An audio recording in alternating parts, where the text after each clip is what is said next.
welcome to my channel, Fred Makes Things, or welcome back to my channel, Fred Makes Things, depending on if you are new here or not.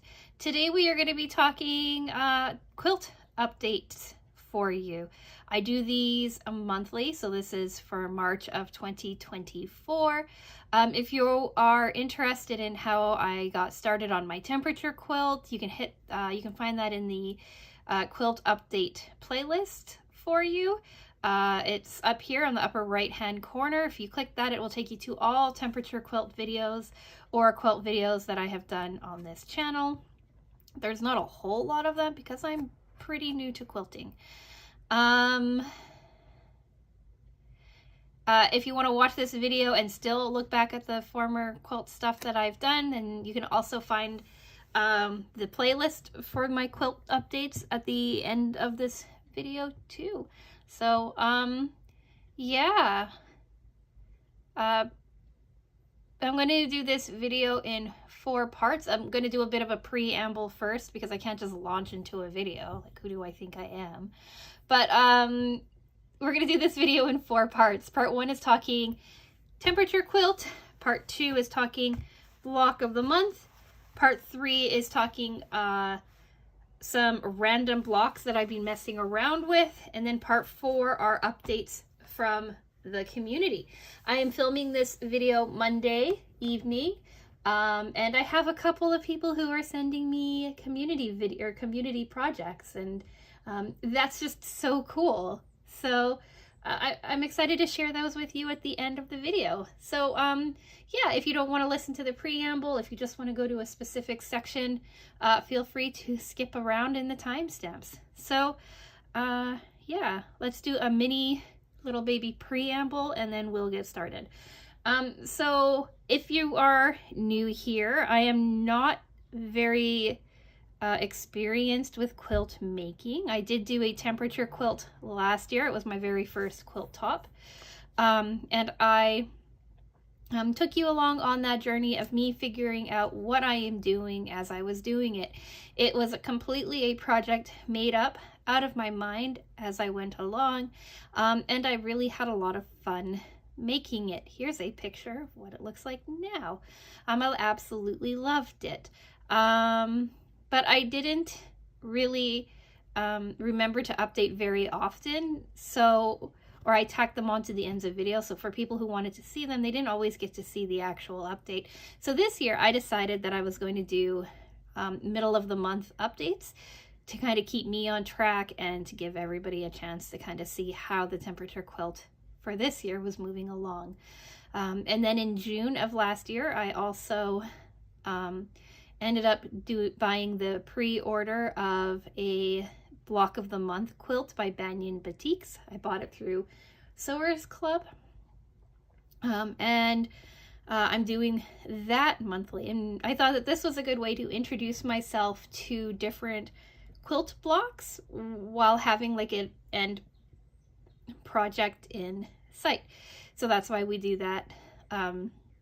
Second, those are the 2 things that you see every single quilt update video. This year, I also in February introduced updates from the community, updates from the community. And in this, I wanted people to be able to share kind of what they're working on, what they're proud of, like things like that. And so I've had a couple of submissions from some awesome subscribers, which is really, really cool. And then I also have my mother-in-law who is making her own temperature quilt, and my cousin who is trying really hard to make a temperature quilt as well. And I give you those updates at the very end. And then this month we are also kind of doing some experiments with blocks. And we'll get more into that when I get into it. But I just wanted to share kind of like what you're going to be seeing in this video and why I am doing it. If it is of any interest to you, feel free to subscribe. I do this video roughly in the middle Wednesday of the month. I'm right in between my Sewers Club project unboxing and my Sewers Club project review. And there's always a bit of warning to let you know if ahead of time if you want to submit something. So yeah, let's just talk part 1, temperature quilt. So I'm going to move the rest of these guys off to the side and you will get to see. I caught this up today and I included today's temperature as well, which I normally don't do. I normally do the day after the date, so I normally wouldn't have done this until tomorrow, but I figured I might as well just catch up and do it. It's late enough in the day that I don't think the temperature is going to really fluctuate enough for it to matter. So anyway, I am following along with a pattern this month, this year. The pattern is by the Canuck Quilter, I believe. I think my brain just blanked. The link to her pattern, this pattern, is in the description box if you want to go take a look at it. It's pretty cool though. We started the month here, and then as we go along, we hit here, which is the hottest day that we've had, or one of the warmest days. We've had 2 of these, which are above 20 degrees Celsius. And then this is the coldest day we've had so far, and that is below 0 degrees Celsius. I have all 3 months sewn together. Here is a photo of that. I decided not to bring it down with me this time because a photo is easier to see than anything else. There's a couple of puckers and stuff in between month 2 and month 3, so between February and March. So I am considering ripping that row out. Well, marking where the puckers are, ripping that row out, and adjusting my seam allowances. But I honestly just haven't had the want to do so yet. So it's just kind of sitting, waiting for me to decide whether or not I'm going to go to the effort of evening it all up. I will most likely even it all up. So yeah, we're trucking along quite nicely. I'm really happy with how it's turning out. I'm really happy with how the colors are working out. These are the exact same colors as I had on my quilt last year. So I kind of already knew that the colors would work, but I am really liking how it's coming together. And now that I have been trimming the blocks as I go along, everything is fitting together a lot nicer and it's looking a lot cleaner. So yeah, big fan of how this is coming together. Now let's do part 2 and our Symphony Block of the month. I have my Symphony quilt instructions in this lovely binder here, or I don't know what it is, book. And so block 1 was a very simple square in square. Block 2 was a pinwheel. Block 3 was the Lemoyne star, which to date has been the most difficult block for me to make. And then in block 4, we have got the small jewel. This is kind of what it looks like. These are the colorways on the back. It was nice. I only had to make 4 of these rather than the 12 I think I made last month. Yeah, I made 12 last month and I made 11 the month before. And I think I only made 9. So I've made 9, 11, 12, so that's 32, 34, 9, 32. Wow, 9 and 11 is 20 and 12 is 32. And then for this month, which makes 36.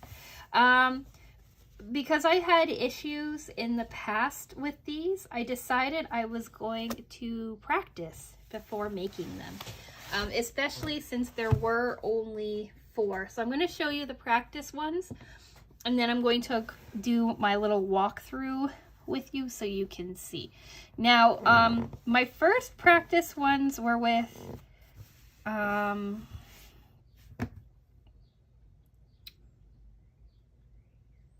some jelly roll strips that I was gifted in my Buy Nothing group. I don't really like these jelly roll strips at all. I don't really like the colors. I don't really like the pattern. I am not like a Southwest style kind of person. And when I saw that the sizing for these were required to be pieces I could cut from the jelly roll, I decided I was going to try it out with these, even though I knew they were going to be very busy and off-putting. I just wanted to kind of mess around with piecing it all together and not really caring about like what the final look was. So these were the first two that I made. I made one and then I made a second one to match. They are kind of overwhelming in their patterning, but let me know if you can kind of see the pattern on the screen for you, because I can kind of see it when I stare down at it. But like I said, they're very, very busy. I'm not sure what I'm going to do with them yet, but I am tempted to either turn them into like cat coasters or mug rugs or something. So then once I got more comfortable putting the pieces together and piecing them out, I decided to actually do colors that I enjoy. And so I took a jelly roll that I do enjoy having, and I decided to make them again. And that are these two here. So I did my inside square diamond jewel shape, the same two colors, but I alternated the pink and the white. So for this one, the white was like the main color to run through, with the pink as being the accent. And on here, I did the pink as the main color running through, with the white as the accent. And I really like how it came out. And what they really mentioned when you were making these in the little video tutorial that they provide is that you want to keep these two pieces together so that you form, right, these kind of square opposite kind of shapes, or opposite triangle shapes. And I really like it, and I really like how these turned out. And these are most likely going to become mug rugs, because I have enough scrap for these to make them look really, really cool, I think. So these here are the finished blocks. We've got two of them that I made in tandem, and we're going to kind of walk through basically how we made them and then what I thought of them. So it's basically 9 components that you put together. First, you cut them all out, right? Which was quite a bit of fun. You needed a lot of little squares. So you needed, to make all 4 of them, you needed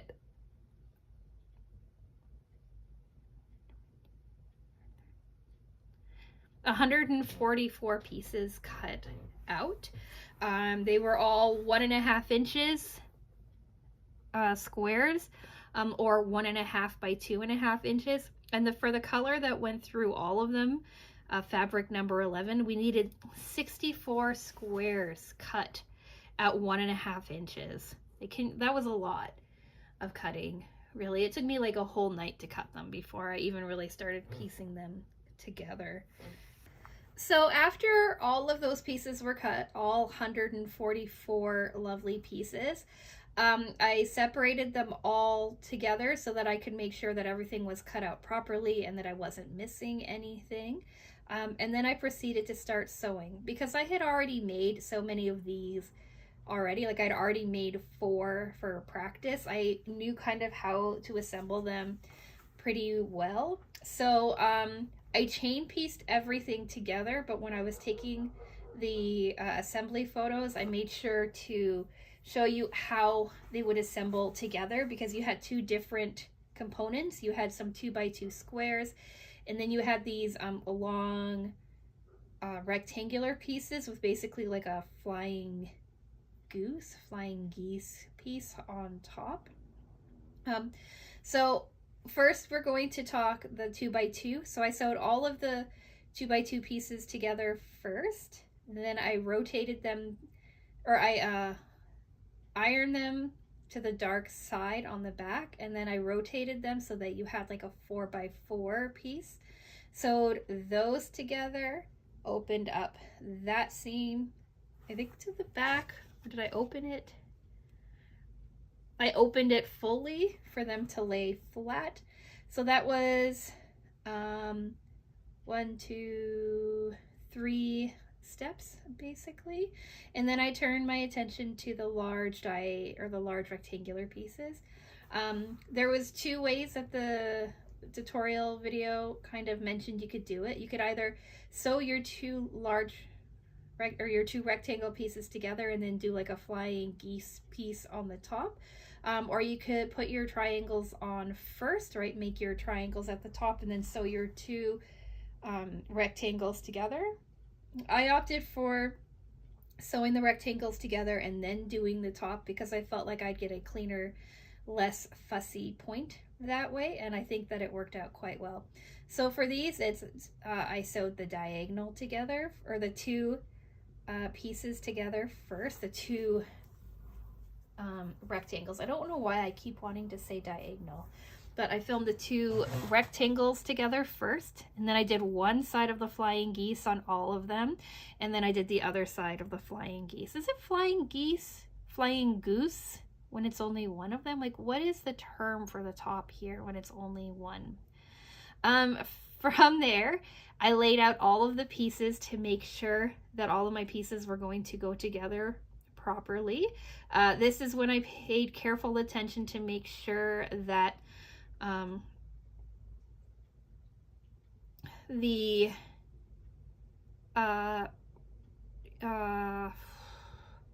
rectangles touched each other basically, so that you formed the pattern that they were looking for. It's 9 pieces together, so I sewed the 3 rows together first, and then I joined those 3 rows together, and this is how they look. So like I said, there are 2 colorways. There's this white and blue backing for all of them, but on this one here, we've got like a light beige and a gray, right? The gray's the one running through, the white is your backing. You got this gray with a bit of yellow and green in it. This is not my favorite color at all, but I really like how it turned out. And then on this one here, they did like a brownie black one running through. They did a dark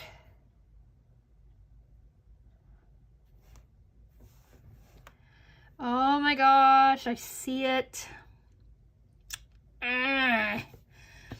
They did a dark blue as their accent color, right? Because on each one of these you have one accent color that's different. This is a good example here. Oh, I'm annoyed with myself. So the accent color, right? These have the same diamond shape, but your color that runs through and your accent colors are what's different.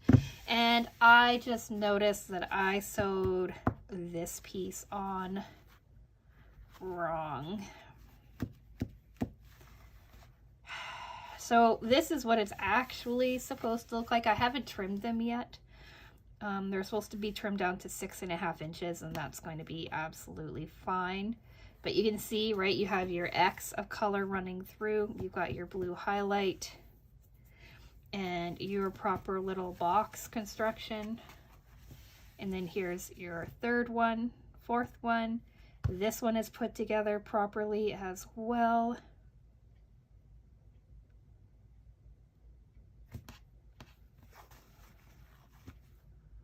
Except I wonder if these were supposed to be rotated.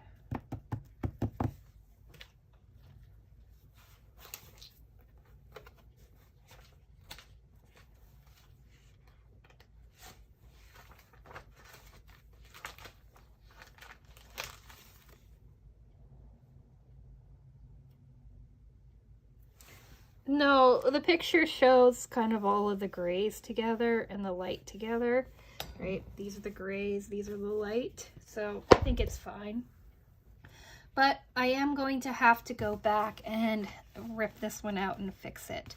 So some of the points aren't as perfect, right, or as lined up as they could be. Like everything else looks so nice on this one. Right, some of these may not sit as well as they can or as they should, but I have no problems. Like this one here, right, you can see those should be touching and they're not. Same with this one and this one and this one. Actually this whole block. But yeah, this is how they turned out. This blue one is by far my favorite because I really like this blue tone and I really like this brownie black tone too. So yeah, and I am going to go upstairs, probably not today, but and fix this one. So I didn't even see that user error when I was putting it together.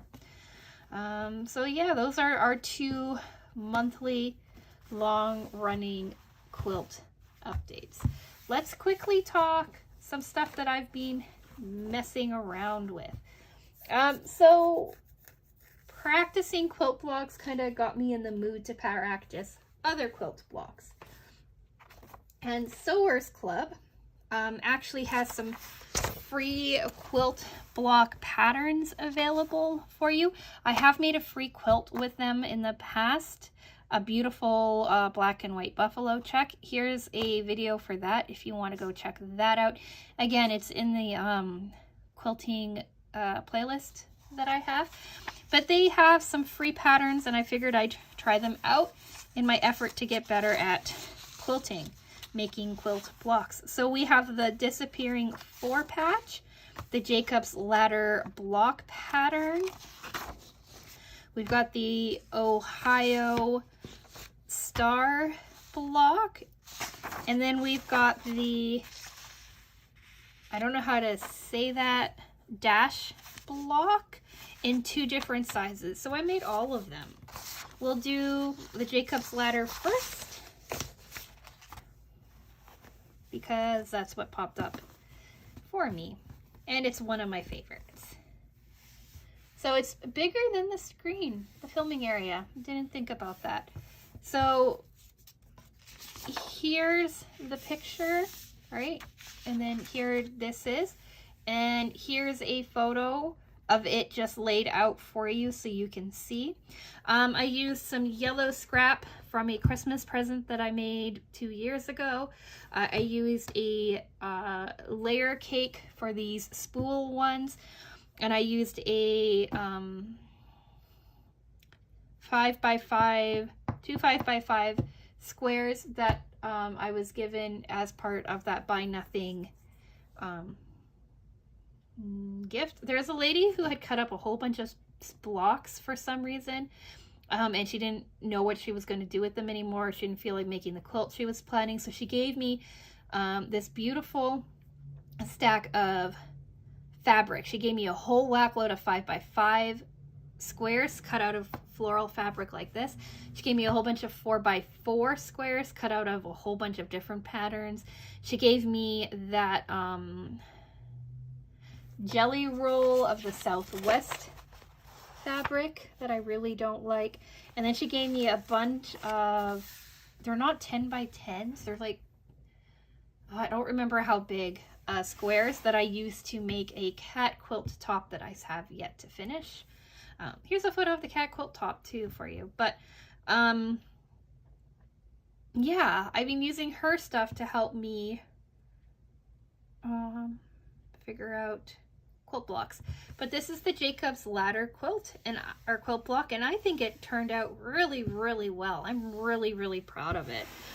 I pulled all the colors out of the flowers, so yeah, I think it's great. I only made one of these because it's so big, but I think you could easily scale it down and to make smaller ones. So that might be something that I work on in next month. I also wanted to see how easy these patterns were to follow to see whether or not you should head on over to Sewers Club and download them yourself. The Ohio Star is staring at me next. Also a fairly large block that I doubt will fit. I only made one of these as well. This was made out of a fat quarter that I bought at Joann's as part of a 5-pack, and a purple fat quarter that I got in Stash Builder. And I think it turned out really cool. The Ohio Star block is a pretty standard block, but I really, really like it, and I don't have any complaints about it. Here's a photo of it.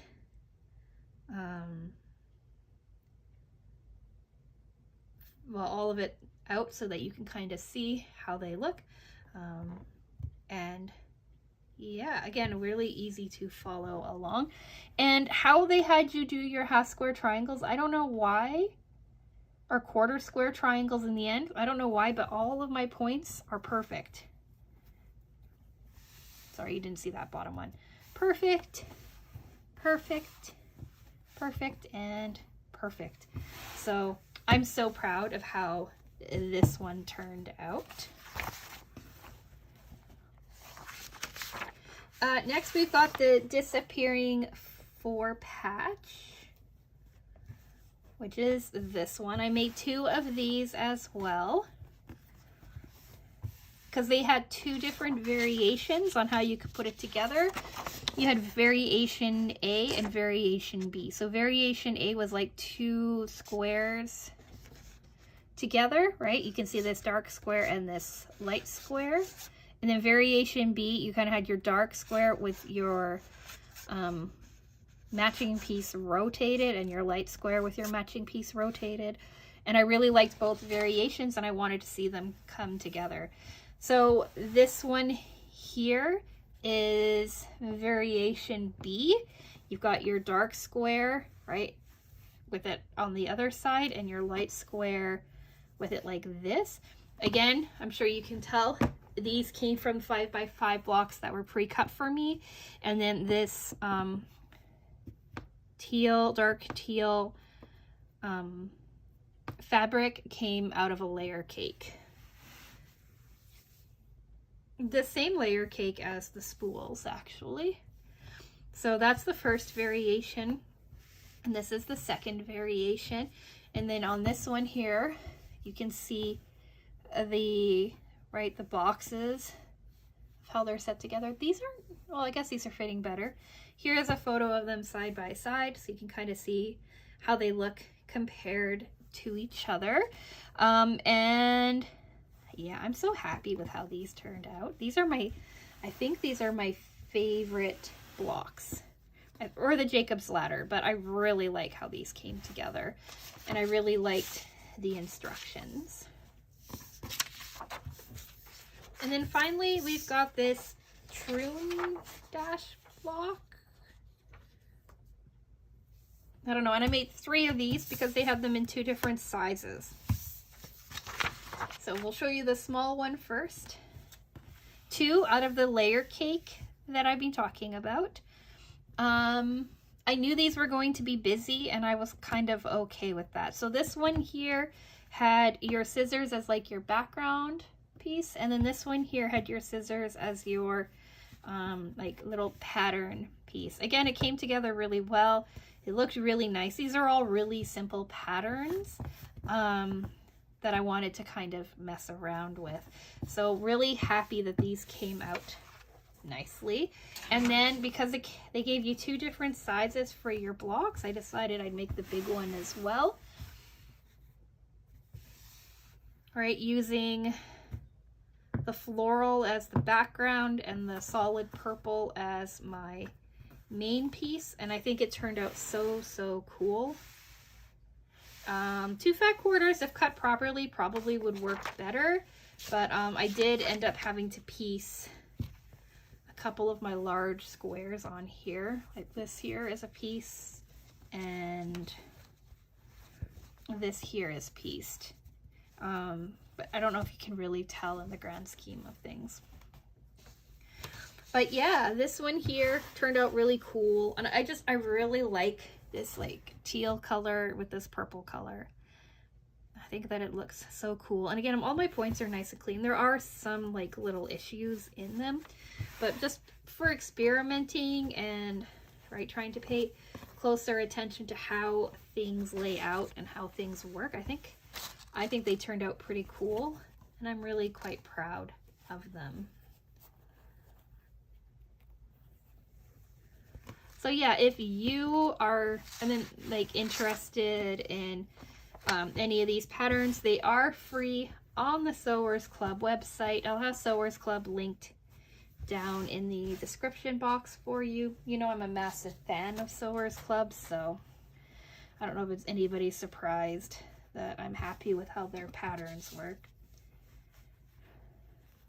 But yeah, those are the 2, 4, 6, 7 blocks that I made out of their 4 free quilt block patterns. And then these are the other things that I made. And then this is the rest of the things that I made.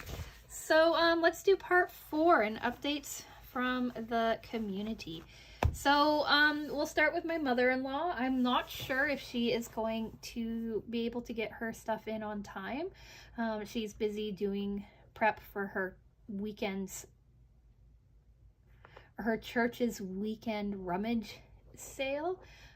So it's a busy time for her. I said, hey, whatever you have done is absolutely fine, but she likes to make sure that she's completely caught up, and she uses this video as a bit of her own, well, I don't know if she uses it or me asking for the things kind of keeps her up to date on hers.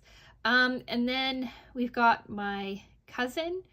She's busy. She's got audit and stuff going on with the place that she works, so who knows if she's caught up or not. My mother-in-law said she'd try to send me a photo. My cousin did not respond to me by the time that I filmed this, so who knows if I have anything for her. And then we have a couple of people who send some stuff in. So the 2 emails that I have received as of recording this video, we have a lovely couple of finished toiletry bags or pouches, Holland pouches, whatever you want to call them, with some lovely models showing off size and coolness of them. The cat in the witch's hat fabric, it was a fat quarter that I actually got in my October stash builder box, and it inspired the lovely creator Susan to purchase her own fabric and pick that one up to make. And then she shared this other photo of this other really great bag to kind of show off her dog, but I just wanted to show both bags because I thought they were really cool, and whenever our pet friends can be included in a video, I'm all for it. So she says that you can follow her on this social media handle that is up for you on the screen. I just went and followed her on Instagram because, yeah, I like being able to follow along with what other people are doing, and especially people that I have been interacting with so much in the comments. So it kind of feels really cool to be able to do that. And then the other email that I received is from another one of my subscribers, Allison. I got an email saying that she's trying to send photos. She's not sure if she's going to make it or not, but she did send me a lovely photo of her cat. So here's her cat for you to take a look at. And if by the time that I edit this video, she manages to send me progress video or photos as well, I'll have those up for you too. She's a busy lady and she has quite a few things to show.